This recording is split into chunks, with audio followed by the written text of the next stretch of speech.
Welcome back to our city, where I'm joined by Miss Elise Cherry of the Boston Community Capital. And Elise, what we were talking about before the break is about a fee to apply, and you were talking about getting to closing, homeowners and documents. Maybe we can share, work on what kind of documents are necessary, and how do they get to the closing, and what fee is it? Sure. So because all of the people who come through the SUN initiative are in default or foreclosure, if we put them through what's known as an automated underwriting process, which is typically, if you go down to your local lender, they put a bunch of numbers into a computer and it comes out and it says you qualify or you don't qualify. If we did that with our borrowers, every single one of them would be disqualified because, of course, they have all been in default or foreclosure. So what we do, we've gone all the way back to the way the old community banks used to function, and we do what's called a manual underwriting process. And what that means is we say to each homeowner, we really need to understand a lot about your financial situation. We need to understand your income. We need to understand your debts. If you haven't been paying on your mortgage for a while, which is often the case, then we really need to understand what's happened to the additional funds. Have you been able to save, or have you paid down your credit cards? What we try to do is to really take a look at the entire financial picture for our borrowers to assure that they will be able to pay a mortgage, because we borrow the money that we use to then lend to borrowers, right? So we're not a grant program. We have to be in a very strong partnership with our borrower because we have to pay back our borrowers.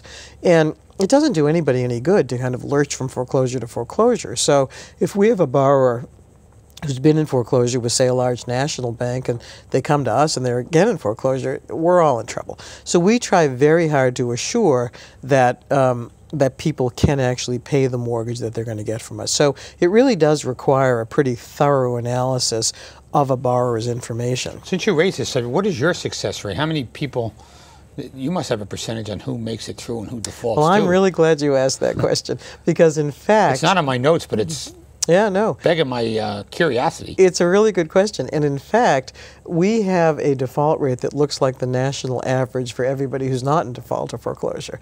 So we're at about, give or take, on any given month, 5% or 6%. You know, we have a few families who get into trouble. Often it's because someone has lost a job or there's a new medical issue or something.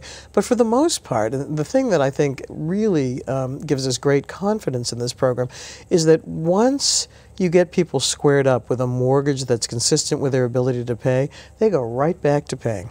Do you work with people that may have a medical emergency or lose a job, or you just kind of give up on them? Do you try to go back to those folks? Oh, sure we do. In fact, we modify, right? Oh, so you do? If in fact somebody's been going along and paying and then they get into trouble, we really encourage people to come see us early, as soon as they get into trouble. And then we try and work with them to make certain. Would you recommend people cashing in a 401k plan to do stuff like this?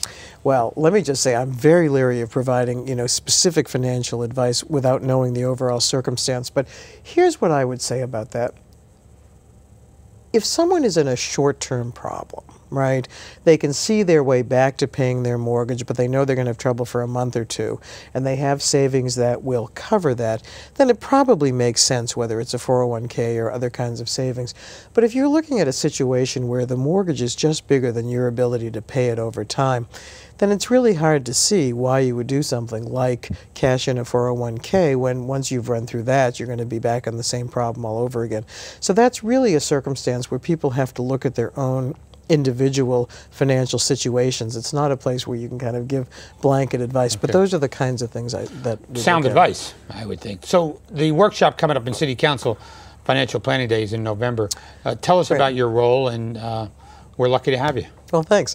So it's November 7th from 10 a.m. to 11:30 a.m., and it is in the City Council chambers, which, as I understand it, it's 50 Winfield Scott Plaza. And we'd be delighted to see anyone who thinks that they may qualify for the SUN initiative. It would be people who are in default or foreclosure who have some current income, and of course... what information should they bring, Elise? Well, for that day, really, it's information from us coming out. And if, in fact, they think after listening to the information that we provide that they are qualified, then we'll take their contact information and connect them with a mortgage loan originator who can take more information then. So in terms of coming to the meeting on November 7th, just bring yourselves and a way to get in touch with you afterwards. And I think we'll try and be clear about what the program is. one of the things that we've tried to do, when we first started putting this together, we held a set of focus groups with people who were in default or foreclosure to ask them how they got into that circumstance and what would be helpful on the other end.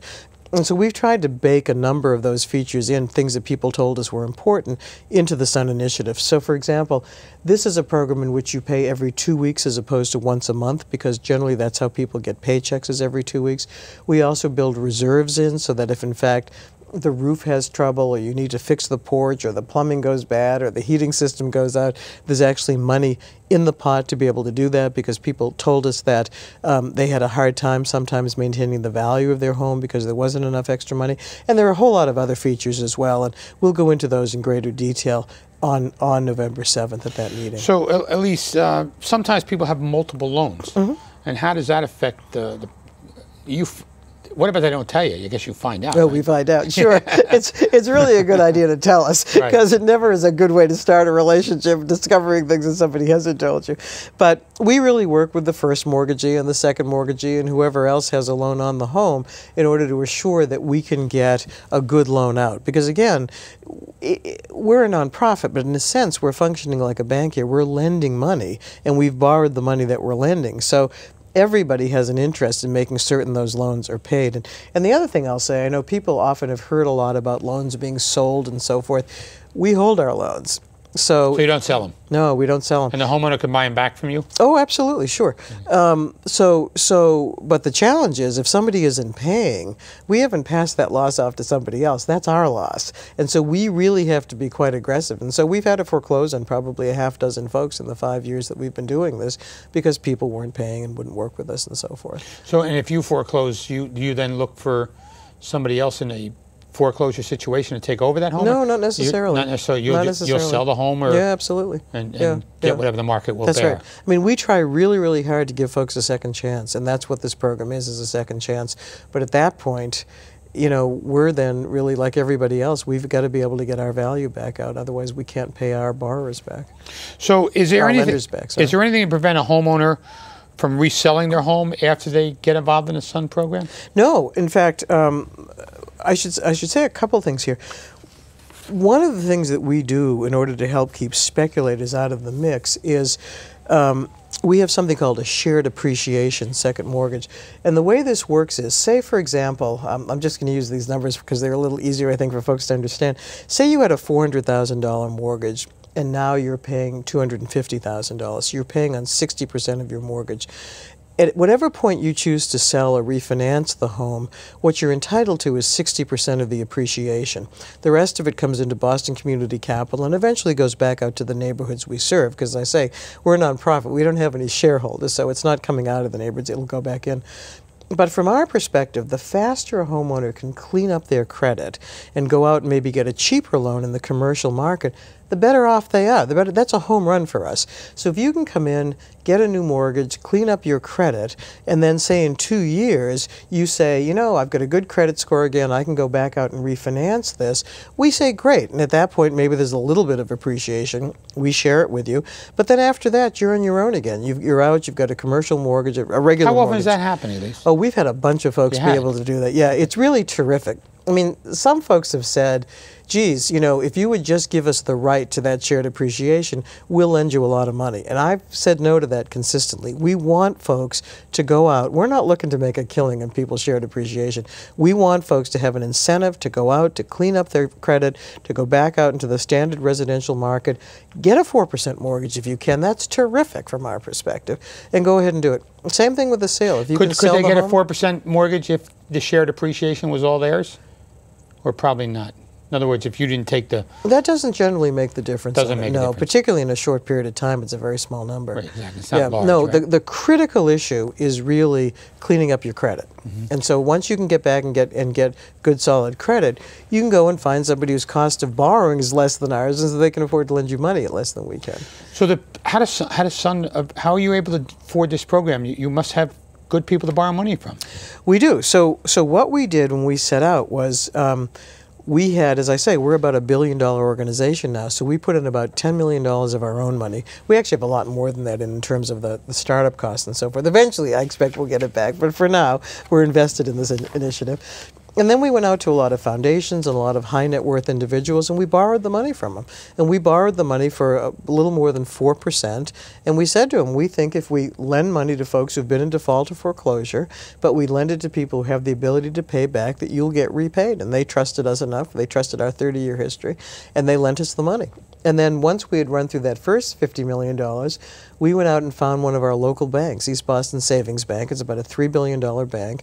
And we said to them, we're going to hang on to these mortgages, but will you lend us some more money based on the income stream that we get every 2 weeks from these mortgages?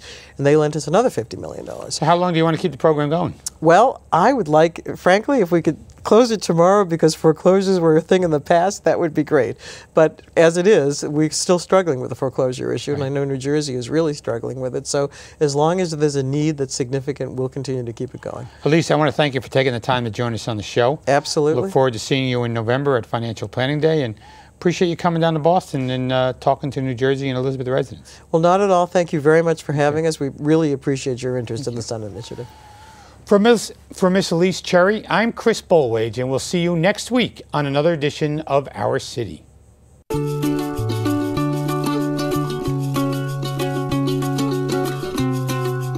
Why do we like it here? Let's just say the reasons are diverse. Kean University.